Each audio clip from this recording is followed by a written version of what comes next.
Welcome to the online tour of the Parliamentary Archives. I'm Mari Takayanagi, Senior Archivist in the Parliamentary Archives, and I'm your host for your visit today. Together we will explore our wonderful building and collections. In this tour, you'll find out all about the archives, the Victoria Tower where they are stored, the Great Fire of 1834 when so many documents were burned, who looks after the archives, and how you can find out more about our historic collections from the comfort of your own laptop or phone. The Parliamentary Archives are the custodians of unique, globally significant collections that document British democratic heritage. The Archives holds about 4 million historical records of the House of Commons and House of Lords, dating back more than 500 years here in the Victoria Tower.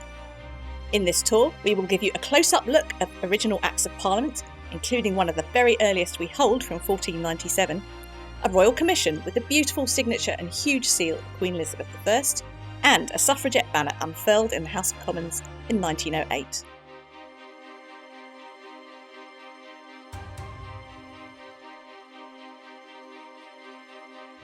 I'm now standing beneath the Victoria Tower in what is known as Sovereign's Entrance. I'll come to the significance of the name shortly. The Victoria Tower is not as well known as its world-famous neighbour with the clock, the Elizabeth Tower or Big Ben, but it should be. Let's now go inside.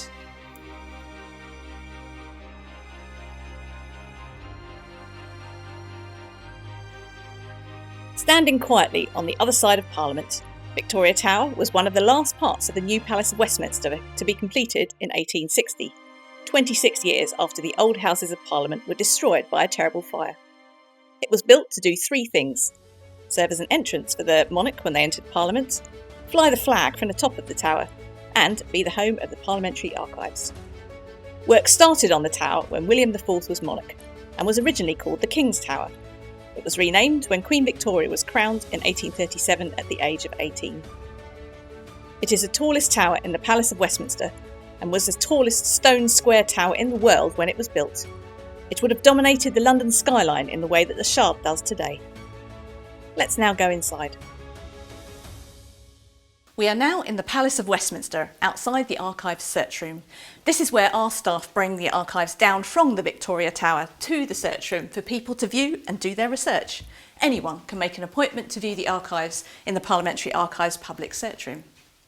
The Parliamentary Archives hold some of our most important constitutional documents, as well as many other documents that govern the lives of people in the UK and beyond, on subjects including elections and voting, health, education and taxation, and private lives, including births, marriages and deaths.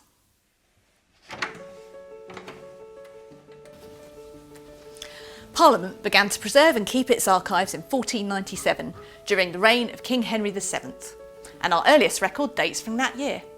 Our most recent record might date from last week because we continue to acquire records from across Parliament today. Today we help Parliament manage its current information and records, and the records which need to be preserved permanently come here. They might be physical or digital. We have more than 13 kilometres of physical archives stored in the Victoria Tower and more than 22 terabytes of digital archives held in our digital repository. We don't hold the archives of government or the Crown. These are held by the National Archives at Kew. We do hold the historic records of the House of Commons and House of Lords, other organisations relating to Parliament, a few collections of personal political papers, and records relating to the Palace of Westminster as a building. So our role is to preserve and make available the archives of Parliament so they can be seen and kept by future generations. So how does the story of the Victoria Tower begin? Let's find out. In 1834, a terrible fire started beneath the House of Lords. The fire began because of several cartloads of wooden tally sticks. These sticks were used for an old system of accounting to record debts, but were no longer needed. Workers were told to burn them, and they chose to do so in stoves in the basement of the House of Lords. A bad idea. They overloaded the stoves and set fire to the building. Much of the palace was constructed of timber, covered with plaster, which meant that fire could quickly spread. Officials had warned about the fire risk to Parliament, but nothing had been done. It was an accident waiting to happen. By 6:30 p.m, on the 16th of October 1834, the fire had spread, and a huge fireball exploded through the roof of the Houses of Parliament. The scale of the fire was enormous, the biggest in London since the Great Fire of 1666.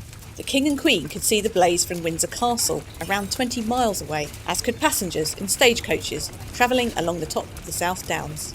Crowds gathered in the streets to watch the inferno. Many artists captured the event as it happened. Truly astonishing. From the time of the House of Commons first taking fire, till the flames were rushing out of every aperture, it could not be more than 5 or 6 minutes. Only Westminster Hall, the Jewel Tower, and a small cloister in the House of Commons survived. But what happened to the archives? Well, most of the House of Commons archives stored in the palace were burned. Only a few Commons archives were saved from the fire. Some were bundled up in curtains and thrown out of windows. These surviving records incurred considerable fire damage, and some have water damage. They are now very delicate. However, the House of Lords archives were luckily stored outside the main palace in the Jewel Tower and survived, including all the Acts of Parliament. The fire represents one of the biggest disasters for UK democratic heritage. It also meant that Parliament needed a secure place to store its surviving precious records. After the destruction from the 1834 fire, a competition was launched to design the new Houses of Parliament. Learning from the mistakes of the fire, a compulsory part of the design for the competition was there had to be fireproof repositories for the archives and books. This was one of the specifications set out by the House of Lords. Charles Barry, with assistance from Augustus Pugin, won the competition. They designed and built the new Palace of Westminster together, including the building of Victoria Tower as a purpose-built archive. The first stone of the tower was laid on the 22nd of December, 1843. The proposed height of the tower was about 200 feet in Barry's original plan, but the height of the tower steadily increased during its construction. Barry was very proud of Victoria Tower and thought that it was what he would be remembered for. There is a brass engraving of Victoria Tower on his memorial in Westminster Abbey.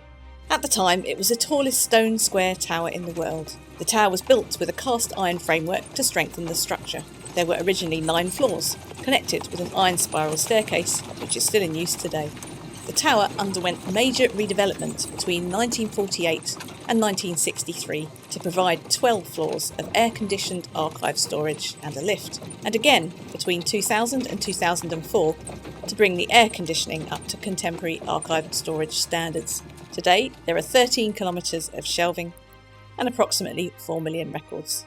A 13th floor contains the air conditioning plant, and on the 14th floor is the flag deck. Today, the tower measures 325 feet, or 98.5 metres, from the ground to the roof of the tower. One major feature of the archives is the well at the bottom of the spiral staircase. Let's go and see it and find out its significance.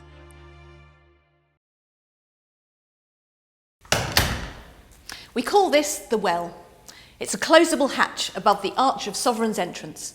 It's mainly used today for hoisting things into the Victoria Tower, which are too big or awkwardly shaped to come in any other way.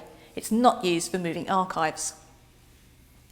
The arch is known as Sovereign's entrance because it's traditionally the only way that a monarch was allowed to enter Parliament. Since the 17th century, no reigning monarch has gone any further than the chamber of the House of Lords. The Victoria Tower has a flagpole on its roof, and usually the Union flag flies from there. But because the Palace of Westminster is a royal palace, when the monarch arrives, the Union flag is changed to the royal standard. When the monarch sets foot in Parliament, a soldier alerts officials on the roof of the Victoria Tower, who pull down the Union flag and raise the royal standard.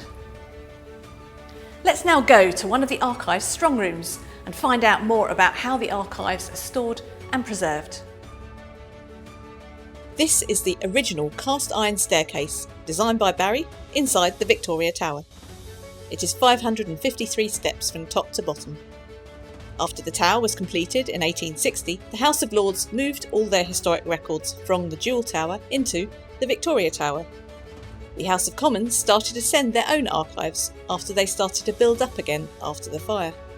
The archives were not well organised in those days. There were no archive staff to look after them, just House of Lords clerks during their spare time. But the task must have been overwhelming. The conditions were very bad. The smoky and acidic atmosphere of London pollution, especially during the Victorian era, caused the limestone exterior of the tower to deteriorate. After the Second World War, the House of Lords finally set up a department to look after the archives, the House of Lords Record Office. Today we are known as the Parliamentary Archives. The first Clerk of the Records, Francis Needham, was appointed in 1946, but he only lasted a year because he was claustrophobic. The next clerk, Maurice stayed here in his post for 40 years and set up all the functions of a record office or archive that are still in use today, but updated according to modern standards and practices. Let's go into one of the strong rooms where the archives are kept and meet one of the conservators who look after our collection. Hello, I'm Katerina Lejna. I'm the Collection Care Manager of the Parliamentary Archive. My role is to make sure that the collection is accessible now and in the future by managing a series of conservation and preservation activities. We are in Strong Room 5, one of the 12 strong rooms spread out in Victoria Tower. The Collection Care team is responsible for facilitating public access to and engagement with the collection now and in the future. How do we do that? Collection Care does not work on its own. We work with a variety of stakeholders across Westminster Palace, from heritage collection teams to security and estate management teams, internal and external suppliers, and universities. Collection Care is an active part of the heritage community within and beyond the palace walls. How do we care for the collection? Our focus is on conservation and preservation. Conservation is the hands-on repair of damaged or deteriorated objects. We take action to prevent or slow down deterioration of the item, and this differs from restoration that focuses on bringing an item back to its original appearance or function. We might not be able to repair every damaged item in our vast collection, but through surveying the condition and identifying problems, we can prioritize the ones in critical condition and treat them. The driving force behind what we decide to treat is making the collection accessible to everyone. An example of conservation practice is the repair of broken wax seals. The activities which prolong the life of archival records without interfering with the structure of an item is called preservation. This minimizes the deterioration of records and prevents the loss of valuable information. How do we achieve that? We manage the environment within the repositories so that it is safe. When you walk into a repository, you notice the low temperature. It's very cold, about 16 degrees Celsius. We monitor and control temperature and relative humidity following best practice guides. If the humidity is too high, documents become moist and mold can develop. If the humidity is too low, the documents, paper or parchment, start to dry out and make the records brittle and fragile and prone to damage. We store many types of material: parchment, paper, leather, wax, plastics, photographic and audiovisual material, textiles, metal, wood, and even stone. They all have different environmental requirements. Our conservators make sure that the right balance is maintained for all of them. We also manage pest infestations.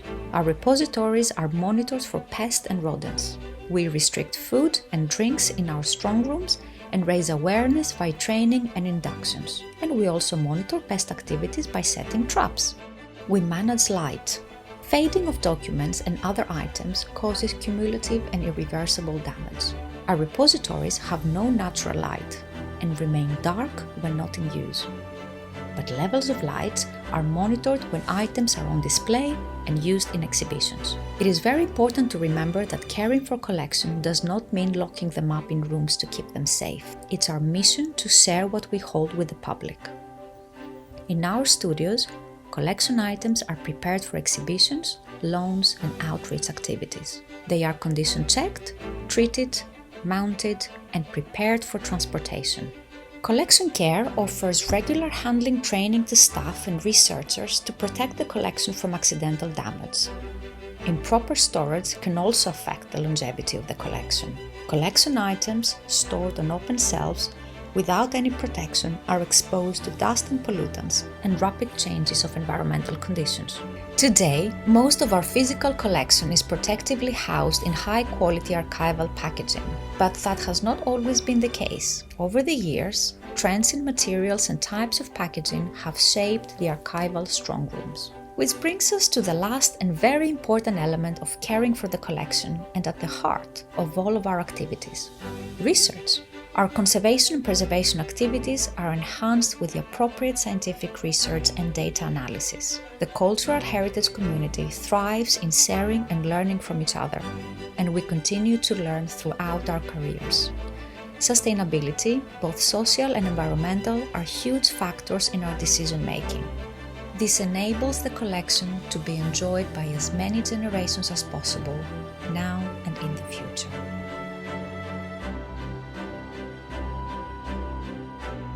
We will now make the final part of our journey up to floor 8 to the TLS, what we call the Tower Learning Space. On the way, I can tell you about the archives during wartime.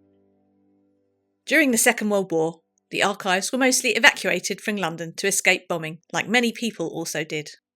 In 1941, a dramatic scene also unfolded at Victoria Tower during the Blitz. A firebomb landed on the roof of the tower from a German bomber plane. Police Sergeant Andrew Forbes tried to find the key to the spiral staircase to reach the blaze, but the key couldn't be found. In desperation, Forbes climbed the scaffolding around the tower with a sandbag on his shoulder in just 20 minutes. Forbes was about to fling his sandbag onto the fire when a jet of water shot past him. Firefighters had gained access to the staircase and were racing up to the roof. The water managed to put out the flames and save the tower. We are now ready for the final part of the tour, where you will get to see some of our most interesting and historically important items in the collection.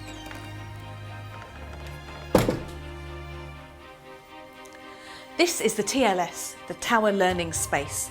It's where we display some of our most important and interesting documents for people to look at on the physical tour. From here you have fine views over the Palace of Westminster and the heart of London. We're now going to explore some of our most important archives, starting with one of our earliest Acts of Parliament. We hold original Acts of Parliament dating back to 1497, about 64,000 of them.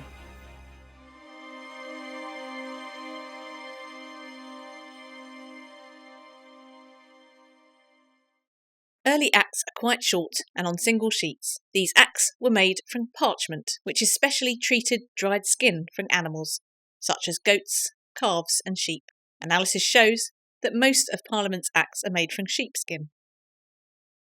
This act dates from 1497, which is when Parliament first started to collect records and store them in Westminster. It's about criminal offences, including riots and perjury. It was signed by the reigning monarch, King Henry VII. This is his signature, HR, in the top left-hand corner. The act was drawn up in the House of Commons. It's handwritten in English, although it can be hard to read. At the bottom is a phrase in Norman French, which was spoken at court and the language of the ruling class at this time. Acts were often signed by the monarch until the reign of Elizabeth I. Since then, the monarch has signed a separate document to give assent to acts, called a royal commission. Acts don't include a wax seal, although royal commissions do. As acts became longer, they wouldn't fit on one piece of parchment anymore, so were stitched together into rolls. The rolls come in all sizes. The longest act is about 1/4 mile long if unrolled, the entire length of the Palace of Westminster. All of our acts are in English, but the royal assent formula on the first page is in Norman French, which is usually La Reine le veut, the Queen wishes it, or Le Roi le veut, the King wishes it.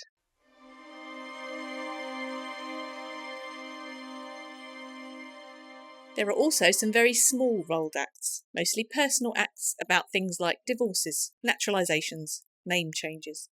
Here's one of them.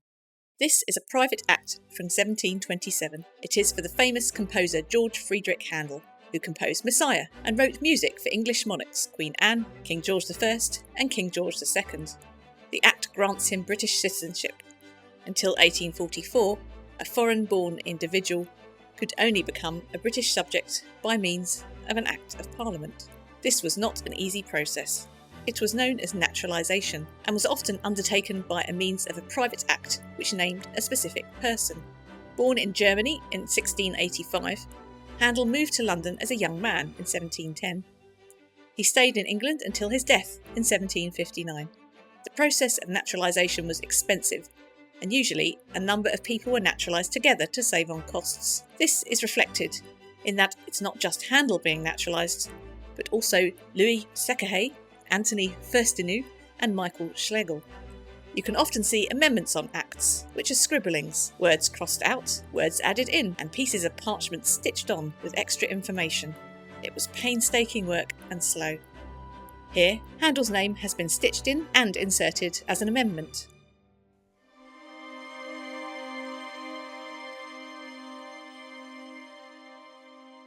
From 1850, the final version of the Acts was printed in book form, which made them easier to use, and that's how they are still produced today. Here's an example. This is the Ballot Act of 1872. It was introduced by Parliament because employers and landowners were able to intimidate employees and farm tenants to influence how they voted, using bribery, intimidation, or blackmail. Voters didn't have a private polling booth to vote in. They would often have to reveal their choice in hustings or public meetings between voters and candidates. The Ballot Act introduced the secret ballot for local and government elections. It meant that voters could vote in private without being intimidated into voting for a particular party. It also meant it was harder for bribers to ensure that voters did as they wanted. Modern acts are tied with a red ribbon and are signed at the back by the Clerk of the Parliaments. One question we are often asked is, why does Parliament still use parchment? There really isn't anything that is as durable as parchment to preserve documents. Acts from 500 years ago are still readable, and many in good condition. The oldest parchment in the world is estimated to be about 2,000 years old. However, in 2017, Parliament decided to stop using parchment for acts. They still have a parchment cover, but the pages are made of archival paper.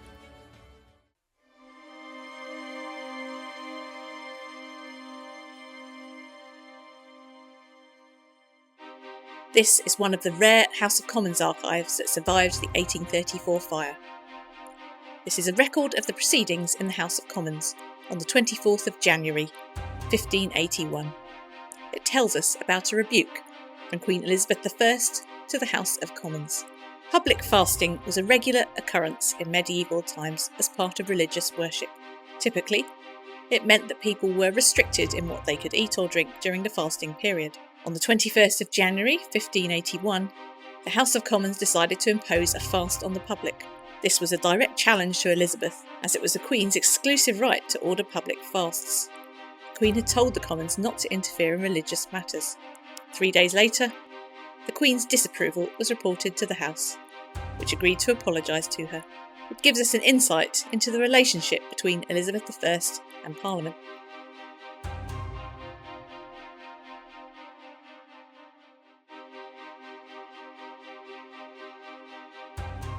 Here's another document about Queen Elizabeth I. On this document, we can see in detail the beautiful signature of Elizabeth I. It's an order from 1573 from the Queen to prorogue Parliament.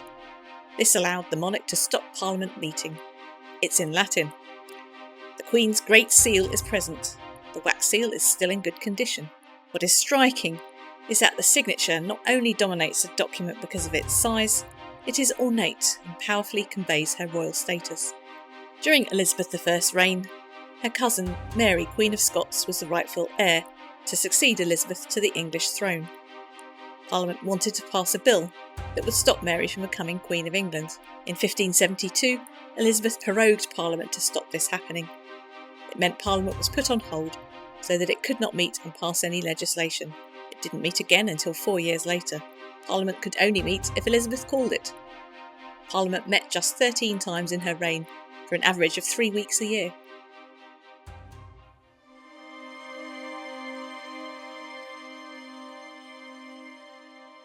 This is a letter from King Charles I to his nephew, Prince Maurice, in 1644, during the English Civil War.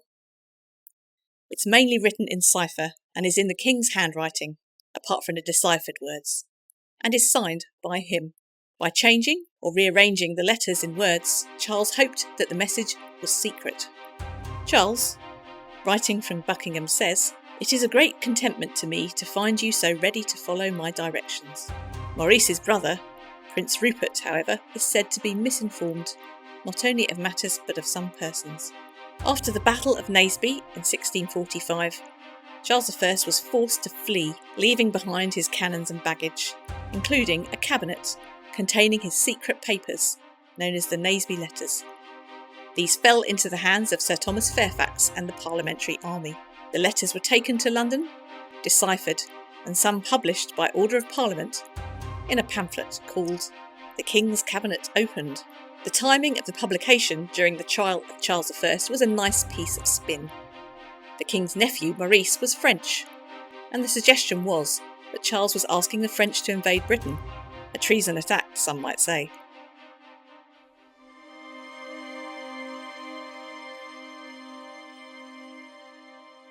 This is what's called a deposited plan.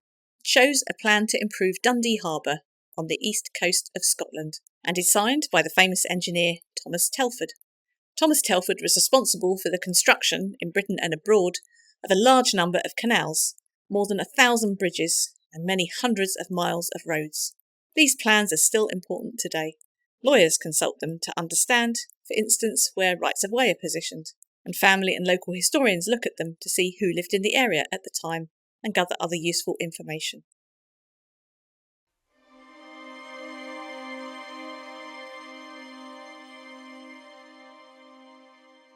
This is a contemporary copy of the American Declaration of Independence, dated 4th of July, 1776. It's handwritten on paper and tied with a red thread. Why does the Parliamentary Archives hold this? Well, it was one of a bundle of papers laid before the House of Lords on the 20th of January 1778 about the state of the nation. The American states had declared their independence in this document. Before photocopying or digitisation were possible, the only way to make copies of important documents was to print them, which was expensive, or to write them out again by hand, as has been done here.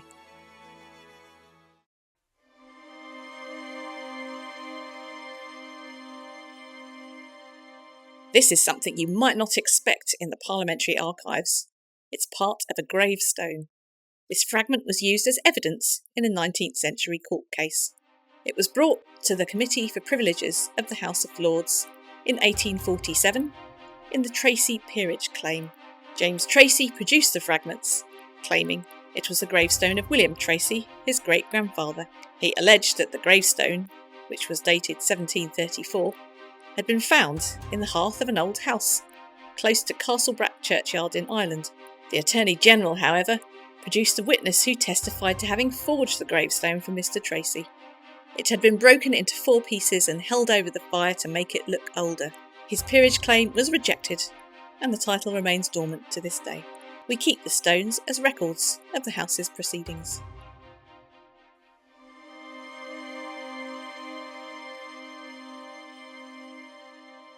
This is a suffragette banner from 1908. On the 28th of October that year, suffragettes carried out 3 dramatic protests in Parliament. They smuggled the banner into the Ladies' Gallery, passed it through the grille that covered the window, and lowered it into the debating chamber of the House of Commons. It demands, on behalf of the Women's Freedom League, the right to vote for women on equal terms as men. At the same time, suffragettes Muriel Matters and Helen Fox chained themselves to the grille of the Ladies' Gallery. The authorities had to remove the grille before the locks could be filed off, and proceedings in the House had to stop during the commotion. Afterwards, the banner was rolled up and put away and forgotten about for decades. It was rediscovered in 2000 and given to the archives. It's possible the banner may have been kept as evidence for a court case against the suffragette protesters, but they were never charged.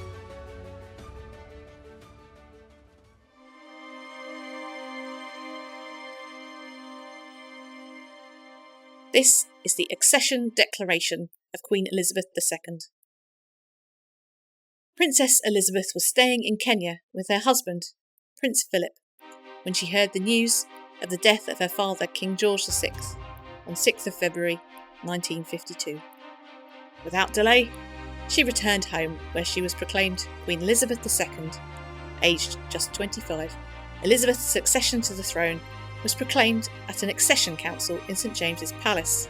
9 months later, Elizabeth II attended her first state opening of Parliament on the 4th of November 1952, where she read and signed the Accession Declaration.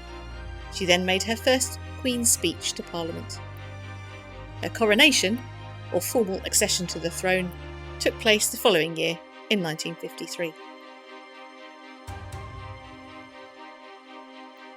The story of Parliament is told through its archives, and we act as custodians of the archives on behalf of the British people. The records of the House of Commons and House of Lords lie at the heart of our parliamentary democracy.